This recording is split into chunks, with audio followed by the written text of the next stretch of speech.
नमस्कार मित्रों और मेरे प्रिय छात्रों, आज हम समलंब चतुर्भुज के क्षेत्रफल को ज्ञात करेंगे।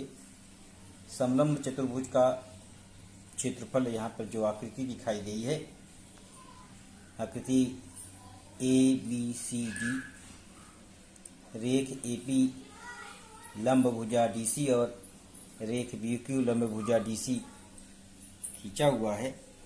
इस आधार पर इस समलंब चतुर्भुज का क्षेत्रफल ज्ञात करना है। यहाँ पर सूत्र दिया हुआ है, समलंब चतुर्भुज का क्षेत्रफल बराबर 1/2 गुणे समांतर भुजाओं की लंबाइयों का योगफल गुणे ऊंचाई। समांतर भुजाएं कौन सी? ये समांतर भुजा है और इसकी ये ऊंचाई दी गई है। समांतर भुजाओं की लंबाइयों का योगफल, माने इस भुजा AB और भुजा DC का योगफल गुणे इस पर ये जो लंब खींचा गया है, ये इसकी ऊंचाई हो जाएगी, उसका गुणा करेंगे तो इस प्रकार से हमें ये सूत्र प्राप्त होता है। इस आधार पर हम प्रश्न संग्रह 15.3 के प्रश्नों को हल करेंगे। संग्रह 15.3 का पहला प्रश्न है, चतुर्भुज ABCD में रेख AB बराबर 13 सेंटीमीटर और रेख DC बराबर 9 सेंटीमीटर, रेख AD बराबर 8 सेंटीमीटर। तो चतुर्भुज का क्षेत्रफल चतुर्भुज ABCD का क्षेत्रफल ज्ञात कीजिए। यहाँ पे ये इसकी समांतर भुजाएं हो गई 13 और 9 सेंटीमीटर और इसकी ऊंचाई हो जाएगी 8 सेंटीमीटर। तो आइए देखते हैं इसको कैसे हल करना है। जैसा कि प्रश्न में दिया गया है, समलंब चतुर्भुज का क्षेत्रफल बराबर 1/2 गुणे आधार समांतर भुजाओं की लंबाइयों का योगफल गुणे ऊंचाई। 1/2 गुणे 13-9 गुणे 8, 13 और 9 जोड़ने पर 22 होता है। इसको जब करते हैं तो 2 से कट जाएगी 11, 11 8 88 वर्ग सेंटीमीटर हो जाएगा। दूसरा प्रश्न है दूसरा प्रश्न है इस आधार पर प्रश्न संग्रह 15.3 का, किसी समलंब चतुर्भुज की समांतर भुजाओं की लंबाइयों का योगफल की लंबाइयां 8.5 सेंटीमीटर तथा 11.5 सेंटीमीटर है, उसकी ऊंचाई 4.2 सेंटीमीटर हो तो उस चतुर्भुज का क्षेत्रफल ज्ञात कीजिए। यहाँ पर समांतर भुजाओं की लंबाई भी दी गई है और उसकी ऊंचाई भी दी गई है। इस आधार पे हम प्रश्न को हल करेंगे। ये देखिए, ये समांतर भुजाएं हैं, 11.5 सेंटीमीटर इसकी लंबाई और इसकी लंबाई ये।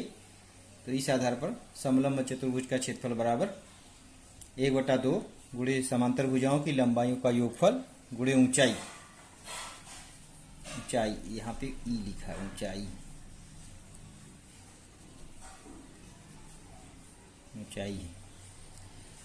1/2 गुणे 11.5 धन 8.5 गुणे 4.2।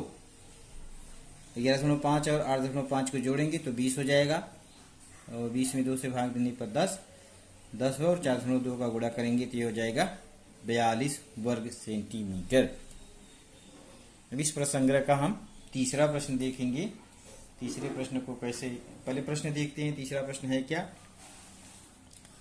तीसरा प्रश्न है, यहाँ पर चित्र दिया हुआ है, चतुर्भुज PQRS एक समद्विबाहु समलंब चतुर्भुज है। समद्विबाहु माने इसकी दो भुजाएं की लंबाई समान है। ये रेख PQ बराबर 7 सेंटीमीटर, इसकी लंबाई 7 सेंटीमीटर। रेख PM लंब भुजा यसार पर जो PM है वो लंब है। SM बराबर 3 सेंटीमीटर, इसकी लंबाई 3 सेंटीमीटर है। समांतर भुजाओं की दूरी 4 सेंटीमीटर है, ये जो दूरी है ये 4 सेंटीमीटर है। तो PQRS का क्षेत्रफल ज्ञात कीजिए। अब हम देखेंगे PQRS का क्षेत्रफल कैसे ज्ञात करना है। 15.3 का प्रश्न संग्रह 15.3 का तीसरा प्रश्न, एक लंब QN लंब यसार खींचा, हमने उसको अलग से खींचा, हमने